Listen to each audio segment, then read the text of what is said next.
We start with our top story. Yesterday, WNBPA Executive Committee members Kelsey Plum and Breanna Stewart wrote a 3-page letter to Players Union Executive Director Terry Jackson expressing, quote, serious concerns about how the PA is handling the current negotiations for a new collective bargaining agreement.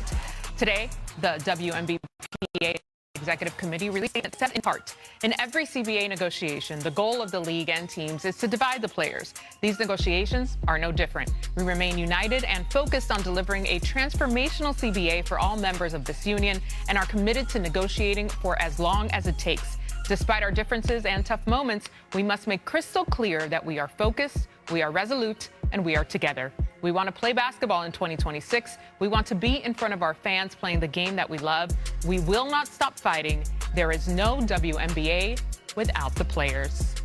The union also released the results of a member survey where 84% of players said they would not accept a proposal from the league for 50% of net revenue, which they describe as less than 15% of gross revenue. So an overwhelming majority agree on that. We now welcome in our WNBA insider, Alexa Philippou. Alexa, with all of this in flux and all the things that have happened in the past 24 hours, what does this mean for the players? Yeah, MJ, I think what's become apparent is that there's kind of some factions that have developed in the player body and some different opinions on how to move forward, not really coming to a consensus at this point. And when you see this letter specifically from Breanna Stewart and Kelsey Plum, their specific concerns that they articulated were that they don't feel like they've had an adequate seat at the table in negotiations. The specifics they mentioned were there being a communication breakdown, requesting a slew of information that they were not provided by the PA, and that when, quote, we and other players have attempted to express concerns about negotiations, we have been made to feel as though we are acting against the interests of the PA, end quote. So there was a player call last night to discuss the issues that were expressed in this letter. I think they really the players had to hash things out and try to get on the same page as they hopes to figure out a new way forward to try and come up with what a next counter proposal would look like to the league following the league's proposal from Sunday night. So you mentioned the counter proposal. What would the players be weighing in this counter? I think so much of this still comes down to revenue share. And you have, the differences in opinions on what system should be implemented, what percentage of revenue should go to the players. But to me, I see the breakdown as, you have players like Breanna Stewart and Kelsey Plum who are saying, why don't we just negotiate? In their view, this is what they've called in that letter a pragmatic approach, basically negotiate off the league's proposal, try to get more out of it, not just accept the deal as is. And you have seen that as the result of that player survey.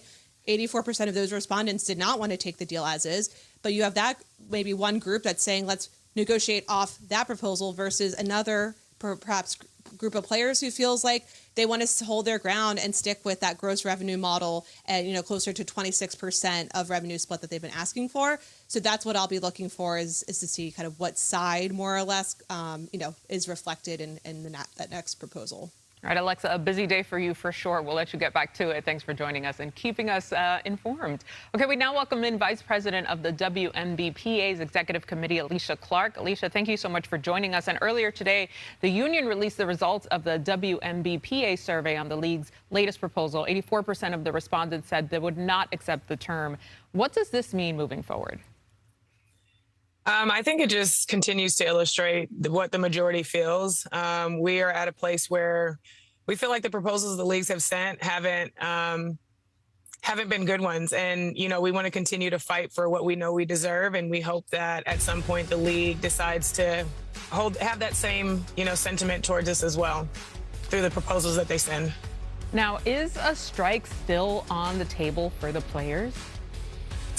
I mean, when you look at the vote that we took back in December, we didn't take that lightly at all. And it was almost a unanimous vote for yes, that, a strike is on the table. And so as a union, we're going to use every tool that we have in our pocket to be able to fight and get what we know we deserve. So it's very much still on the table. And that is something that I think is clear as we continue to have these conversations with our union and the players in the league. All right, Alicia Clark, thank you so much for your insight and for joining us here on NBA Thanks. Today. All right, we're approaching crunch time in these negotiations. The WNBA draft is scheduled for April 13th, And then the preseason is slated to begin just 12 days later. The regular season is scheduled to start on May 8th. That's just over 2 months from today. All right, Janae, what's your reaction to the survey and, of course, the statement that we saw there from the WNBPA? I know that there's a lot of information going back and forth right now, and that most know that my sister is president of the Players Association, but I also served on the executive committee of the last CBA, the 2020 CBA. So especially now I try to stick to the facts. And when I was joining the union, they really immediately taught us the history of labor negotiations, and they taught us that both sides have weapons. Now, the league has one weapon, and that is, one, having the books, meaning you can claim that hundreds of millions of dollars are lost. But this is also important to note that this is the first time that they saw a revenue trigger actually be achieved as well. Deadlines. The league has deadlines where they try to instill panic in some ways. March 10th is the deadline that people are up against. And then, of course, the goal is to divide the union, right? Those are the league's tactics. Now, the union's tactic is the ability to have a strike, right? Or a refusal of services. And at this point, I think that the numbers show through 84% of the players voting that they do not want to accept the current league's proposal. That sort of reflects, in my opinion, probably the majority thought in the players. And lastly, I'll just say this. When we were in December in 2020, there was a point where, all right, the union felt like we pushed as far as we could go, and then the league felt like they pushed as far as they could go.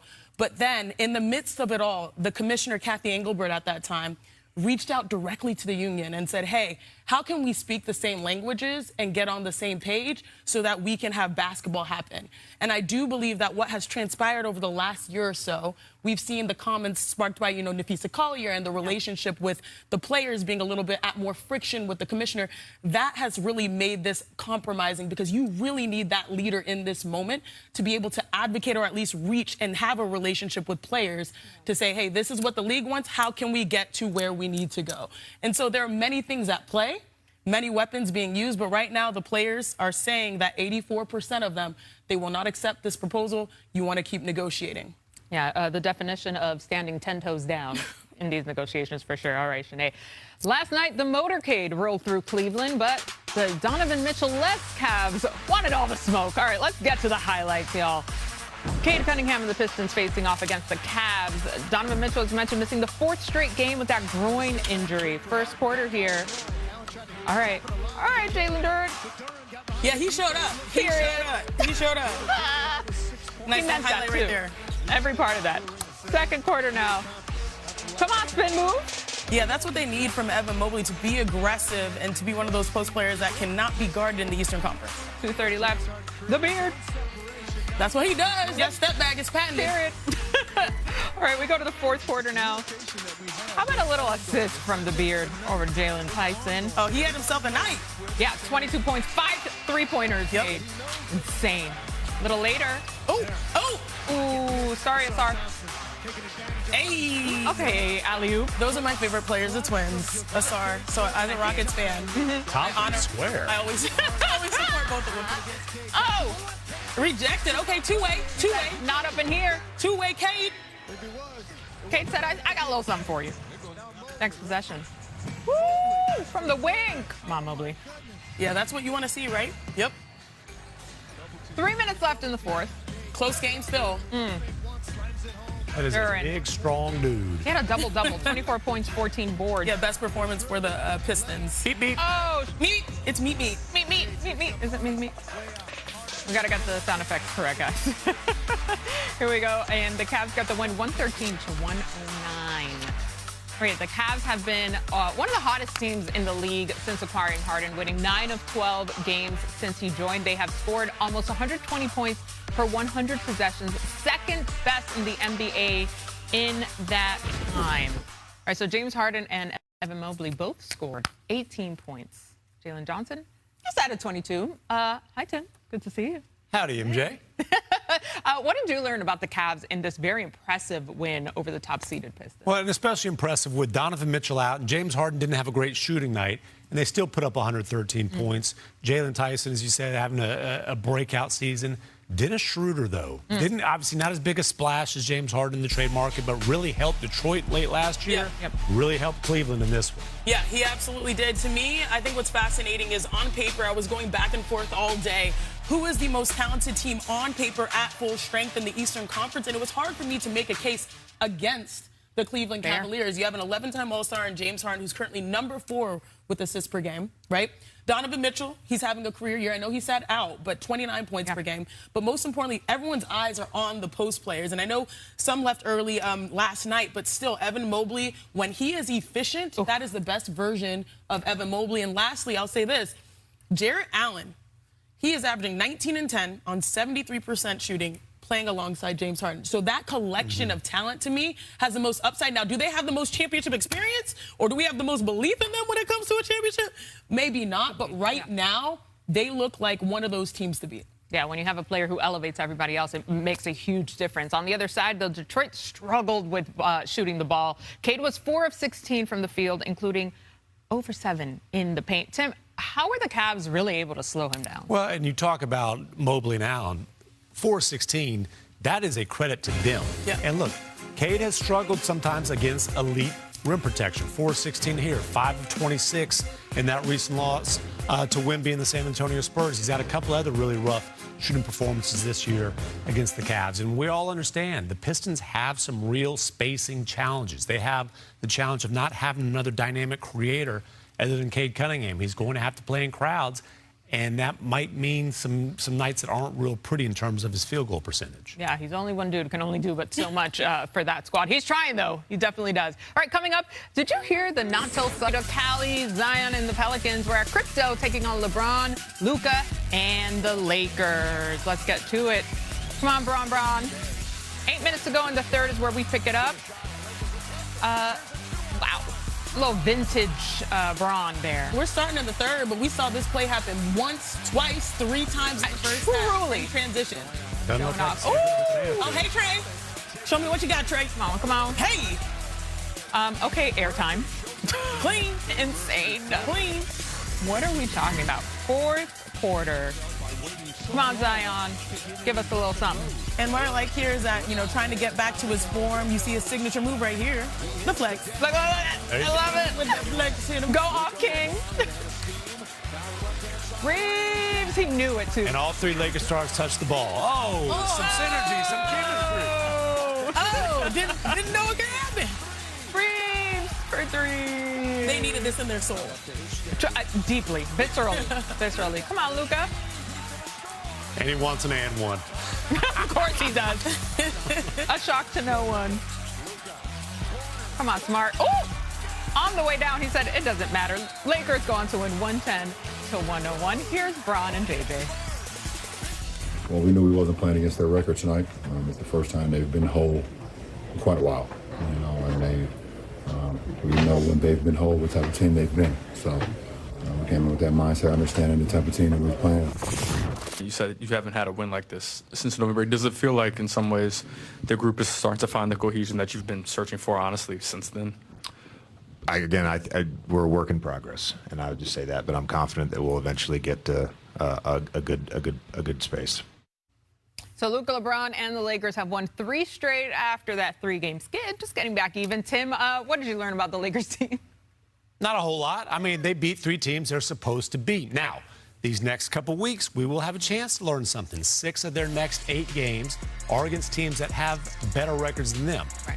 If they can put together a streak, or if they can put together even a winning record during this stretch, the Lakers will have shown us something. Yeah, JJ Tim said that they're a work in progress. Well, they have to bring their hard hats. Real talk. They got to put in the real work because they're 22nd in defense and 28th in rebounding. You got to fix that. But we all know what the obvious is. Obviously, I just stated it. What I enjoyed, honestly, was LeBron James in transition, 41 years old. And in these matchups, you can get caught up, right? You can say, oh, it's the Pelicans, or it's respectfully the Wizards, or it's respectfully the Utah Jazz, not just trying to throw shade or anything, and just really not play your top game. When LeBron is setting the tone in the first half with these types of plays, it shows that these games still matter. And so I just like LeBron doing what he can to make sure they stay focused. Yeah, I want to thank LeBron for letting everybody know that 41 is not old, okay? I'm feeling offended. Only on the court, right? Let's go coast to coast and get you caught up on the action from around the NBA. First up, the Knicks won their 12th consecutive game against the Raptors after getting 26 points and 10 assists from Jalen Brunson, while Big Cat added 21 points and 12 rebounds. Tim, what's been the key to the Knicks' recent success? Listen, we're seeing the offensive highlights here, but the key to their success has been on the defensive end. 15-4 in the last 19 games. The best defensive rating in the league during that stretch. If they can do that with Jalen Brunson, with Karl-Anthony Towns, and the Knicks absolutely have a chance to come out of the Eastern Conference. On to the Spurs. Last night, they put a 40-point beat down on the Sixers. Wemby stuffed the stat sheet, and Dylan Harper added 22. Today, how would you grade their performance? Look, at Stanford, getting an A+ is a major win. This is an Ivy League A+ performance. You said Wemby stuffed the stat sheet. He only had 10 points. People are like, how is that possible? This man was a plus 41 from the floor. None of the other starters played more than 25 minutes. So, yeah, I'm going to lock this game in and say, like, this is the Wemby effect. 10 points, but plus 41, make it make sense. Period. Off to the Buck City Killers, where the Hornets improved to 19-2 when starting Ball, Miller, Knipple, Bridges, and Diabate. The Hornets have won 5 straight games by 15 or more points. Tim, are people sleeping on this squad? I better wake up. Listen, 7-18 was their start. They are a 500 team now. There's only been one team in NBA history to have that kind of turnaround mid-season. And as you said, 19-2 with a ridiculous point differential with that starting lineup. The Moose is loose, and the Hornets are hitting threes all over the place. And so fun to watch. All right, shifting to Minnesota, where Anthony Edwards had a hot and spicy 40-piece against the Grizzlies. Let's go to the highlight. All Ant, all the time. Let's go. Showcasing the midi. I love this. We call it the midi.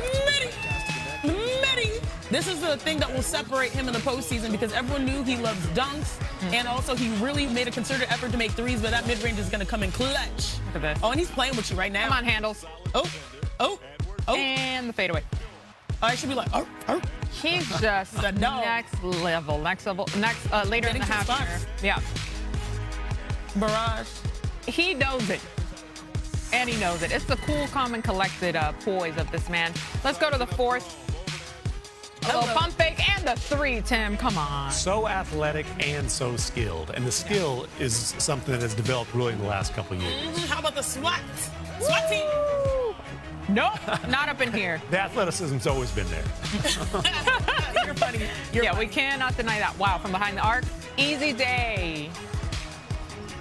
Hot hand in this. I just love how he said after the game that this is the most fun I have ever had. Look at him. He's just dancing out there. Step back. I mean, 41 points in a 117 to 110 win. Look at that kid. Exactly, young man.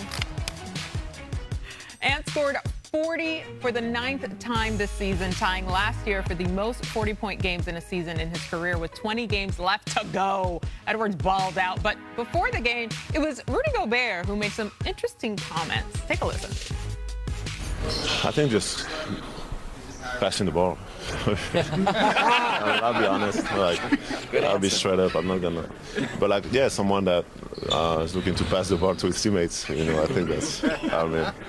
Simple, right? But he's a connector. So it's someone that that make plays for his teammates.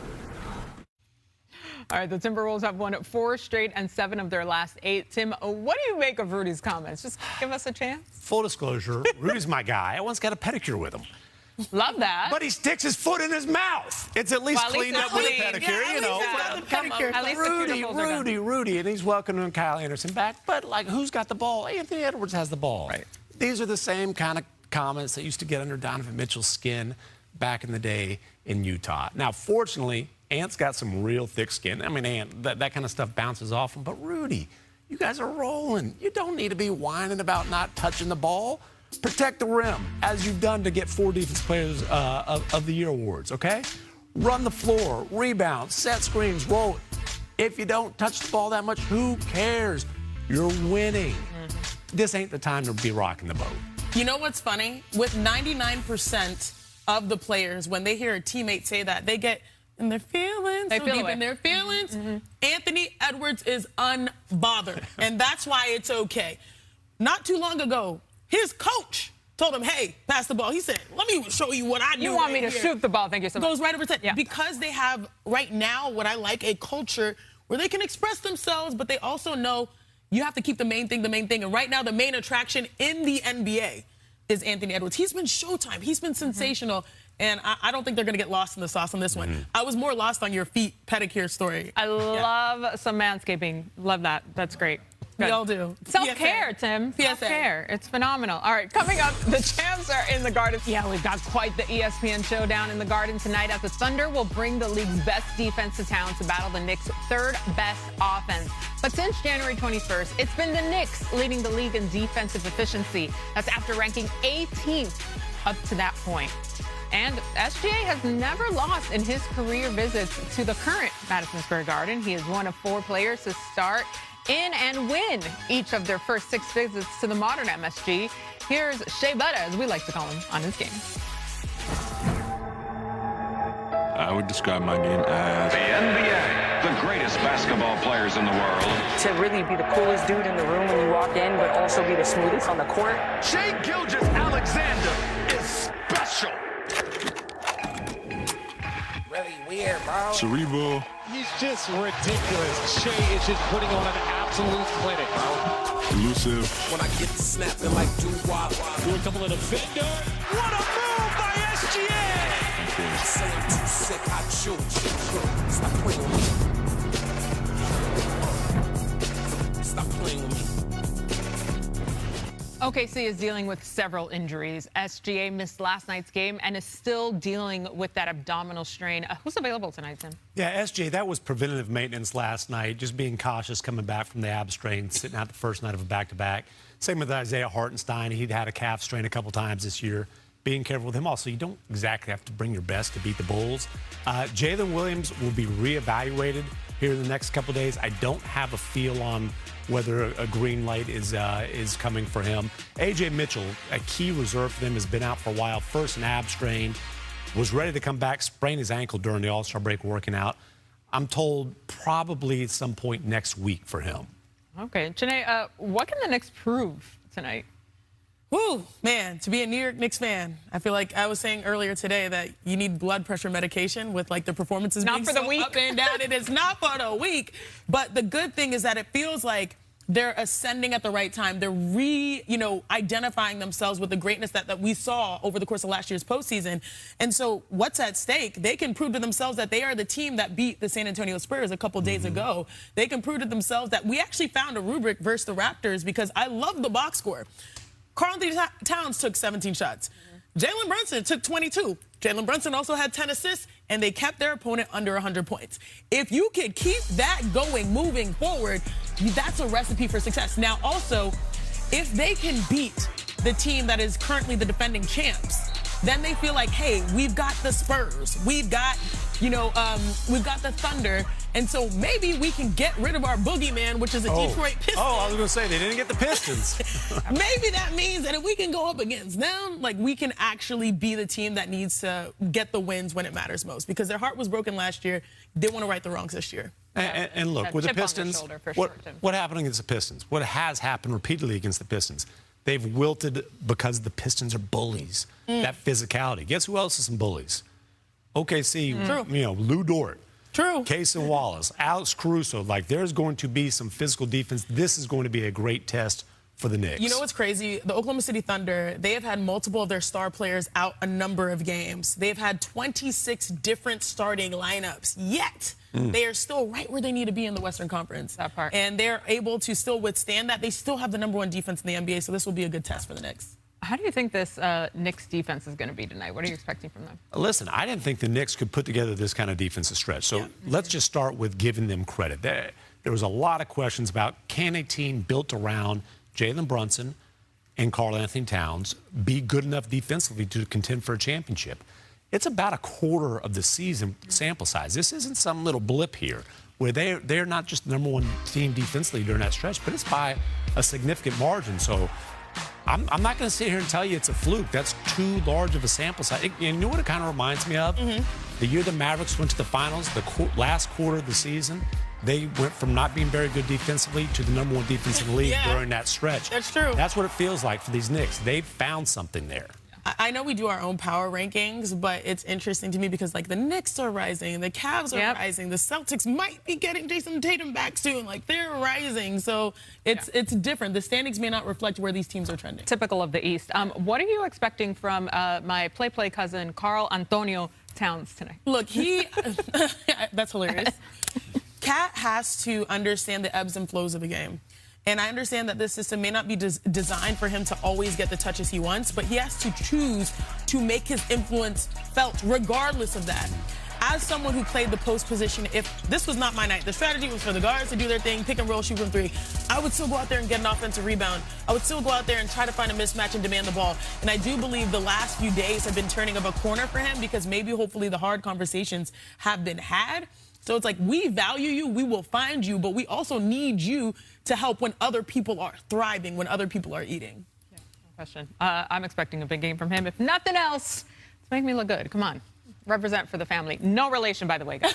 It's just because he's Dominican, so we always claim each other. All right, it's time now to head to head, brought to you by DraftKings Sportsbook. All right, today, who scores more points tonight, SGA or Jalen Brunson? That man gets out of bed and he's already at like 25 points. So I'm going with Shea Gilgeous Alexander Shea Butter for me. I know. 30 is like the baseline. Yep. More points, Cheddar Cat.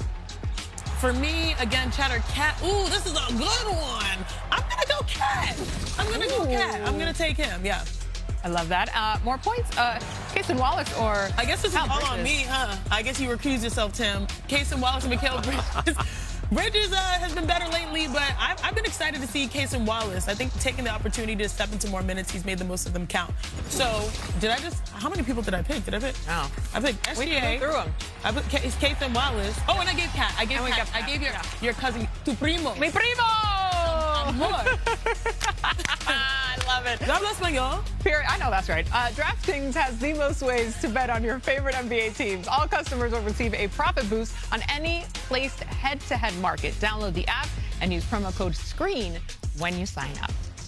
All right, that game will lead our Wednesday doubleheader tonight on ESPN. The Thunder are in MSG at 7 Eastern. Then Giannis and the Bucks host the Hawks. NBA Countdown tips off coverage at 6:30. Then on Saturday, we've got Warriors Thunder on ABC. Before the game, Ernie, Kenny, Charles, and Shaq tip off coverage at 8 Eastern. And they'll be back after the game. Jay Zabanza was in action last night against Cincinnati. And here is how it went. All eyes on the young man as we try to figure out his future here. 12 minutes left in the first half. Come on in the paint. Step through. Ooh. Easy day. Why does he make it look so simple? Honestly, looking like a pro striding through that lane. You know what's interesting? A lot of conversation about the availability or lack thereof of stars. This man wants all the smoke all the time. I'm here for it. Second half now. Look at that. Using the contact to his advantage. Not afraid of a little physicality. Oh. You saw that bump, Tim? You saw it. 6'9" and skilled. That's it. Wow. Heavy on skill. And then there's that game high 23 points, but ultimately the Bearcats lose 90-68. Okay, on the Desert Voices. Do you want to go number one? Yeah. Do you think you will? Well, I might not leave. What do you mean? Like, I might not leave college. Why not? I just got to return to the season. So you haven't made up your mind that you're going to go into the draft? Nah, my mom wants me to graduate. Really? Yeah, so I might not leave. But I might leave. I don't know. The fans might get into my head, talk about, 1 more year, maybe 3 more years. I don't know. That was AJ on the Desert Voices podcast on Tuesday, just playing with our hearts. Tim, do you believe that he will return to BYU next year? I believe he might remain on Ryan Smith's payroll. But he's going to have to wear a Utah Jazz uniform. He ain't turning down top 2, top 3 money. Yeah. I mean, I know they pay a lot at BYU, but it is not top 2, top 3 money. Take summer school. I took a lot of them, even passed those classes. Yeah, no, there are different ways for you to stay in school and also have your dreams come true. And I'm never going to get in the way of a prospect and their parent, and mom is saying the right thing. Education always matters, but that man better go. Take some economics classes. That man better go. 2 things can be true at once. You can go pro and you can also still get your degree. That's so funny. Yeah, the credits will roll over. You will always be able to go back and take more classes. Summer courses, very, very important for sure. All right, here's a look at ESPN's latest mock draft. AJ Diavanza sits at the number 2 overall spot behind only top pick Darren Peterson. Diavanza is followed by Duke stud Cameron Boozer. And And we're continuing to follow the developing story out of Brooklyn this week after Terry Rozier's appearance in court on Tuesday related to the gambling investigation. There's another NBA name back in court today. Chauncey Billups is among dozens of defendants appearing in federal court today in the alleged rigged poker ring case. Now joining us outside of the courthouse in Brooklyn is chief investigative correspondent for ABC News, Aaron Katersky. Aaron, what stood out to you inside the courtroom today?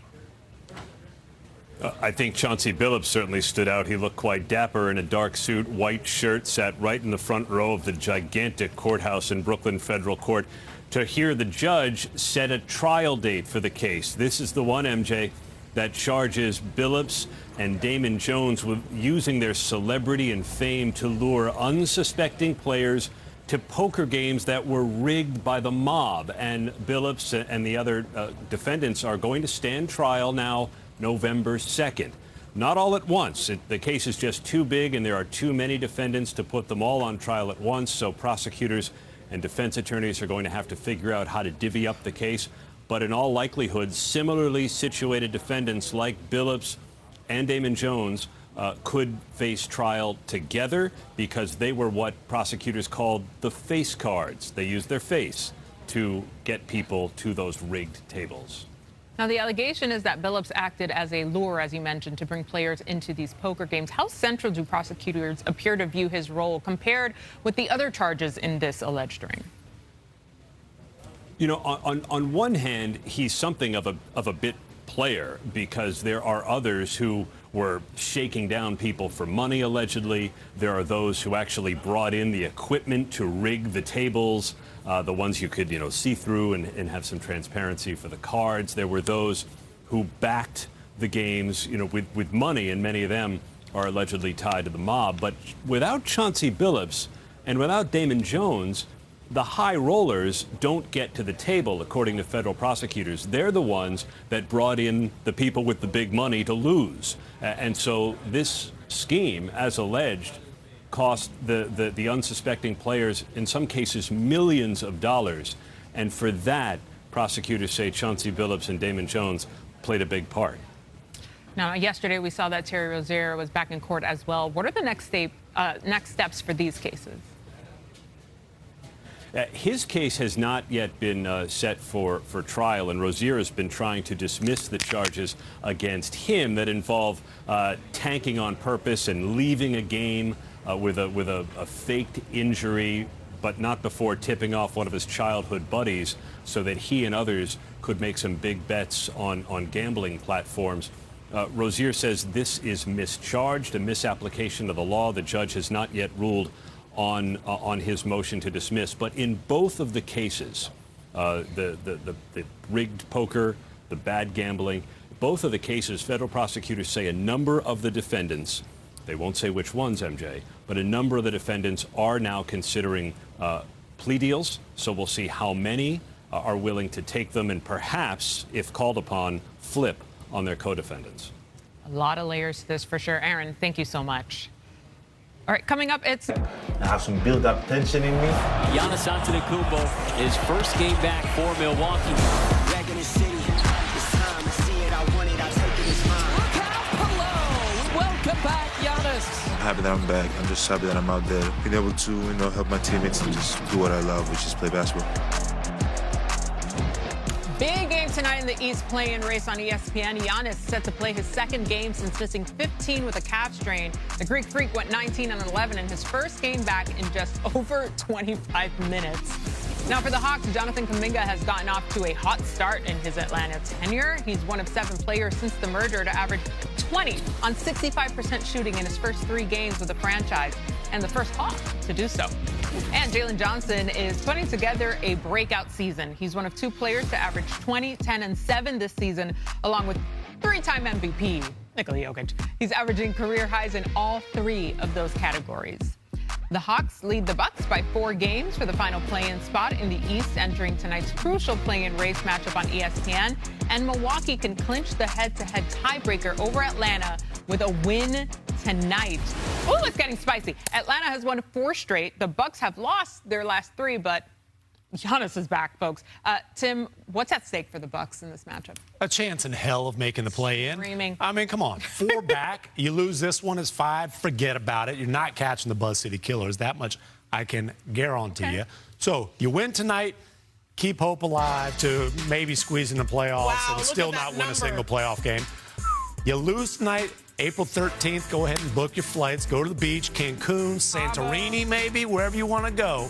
But it ain't going to be the play-in, and it sure ain't going to be the playoffs. This is a funny question. What's at stake? We all know what's at stake. Like, it's not these games. It's more so the offseason for Giannis Antetokounmpo. And while I absolutely commend, like 100,000%, his character stepping on the floor, it's just crazy how these two things are diametrically opposed. You have someone that is handling, in my opinion, as a consummate professional, Giannis Antetokounmpo, coming back from injury, still doing his job, for the legacy of what he has with the Milwaukee Bucks. I know that there's a, maybe, I don't know if it's higher than 1.5%, higher than their chances of making the playoffs, chance that he comes back. But still, he has handled this, in my opinion, admirably, even despite getting booed at times from the fans. Now, the entire organization, we're going to look at what they do later on. To me, the most fascinating part, by far, is the Jonathan Kuminga situation. Okay, come on. Because in football, they have, is it the last guy that gets drafted? Is he called, what is he called? Mr. Irrelevant. Mr. Irrelevant. Yeah. A lot of people are like, why are we talking about Jonathan Kuminga so much? Wendy, I know this is his, like, the people love Jonathan Kuminga, that's why. But, like, he's probably the most relevant, in some ways irrelevant to the big scheme of power because of the way that things were handled with the Warriors, but now seeing him thrive. In 3 games, he's averaged 21 points per game, 7 rebounds, 3 assists on 67% shooting. One thing we know about the NBA, we love to stay petty. And so this is a petty storyline that just keeps going and going and going at probably the expense of the Warriors, because I do think it's hard on the other side. You know, the situation with Kristaps Porzingis, that is a tough situation to manage with a lot of question marks there. But now you're seeing, like, the dialogue between the two, and Kuminga just, you got your time and now you shine. And look, these are 2 trade sagas that played out before the deadline. Will they trade Giannis? Will he ask out? What's going to happen with Giannis? Which, honestly, this saga's been playing out for years and years and years. I kind of got Giannis fatigue. It felt like the Kuminga thing was going to play out forever. They finally moved him, and he's doing what he said he could do. You know, he said, hey, I'm a guy, if you put the ball in my hand, I'm going to get buckets. He has done that. Now, Giannis, you mentioned getting booed. They weren't booing Giannis in Milwaukee. They were booing the Bucks. Do you know why? Really? Are you think so? Yes, they were booing the Bucks because they were getting blown out because the Bucks stink, which is why Giannis wants out, even though he's not willing to. That's fair. I know. He took say that loud. He took it personal because he's like, this is the place that I'm home. This is the place that I'm actually handling this process with the utmost respect.